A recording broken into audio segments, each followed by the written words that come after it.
প্রজ্ঞা তামাক নিয়ন্ত্রণ সাংবাদিকতায় টেলিভিশন ক্যাটাগরিতে সেরা প্রতিবেদকের পুরস্কার পেয়েছেন দিগন্ত টেলিভিশনের ক্রাইম রিপোর্টার এম বাদশা। হোটেল রূপসী বাংলার বলরুমে তথ্যমন্ত্রী আবুল কালাম আজাদ এ পুরস্কার দেন।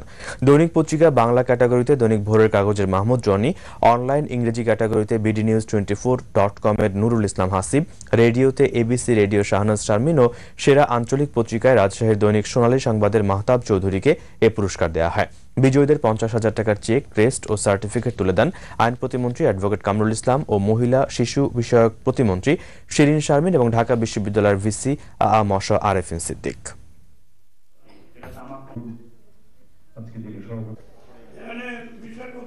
আমরা সরকারের দ্বারা এই আইনের ব্যাপারে উদ্যোগ নেবে। আমরা তামাক বিরোধী নিয়ন্ত্রণ আইনটা যাতে অতি দ্রুত, কারণ এটা অনেক দিক ক্ষতি করছে, একটা স্বাস্থ্য আর একটা অর্থনীতি আর একটা পরিবেশ।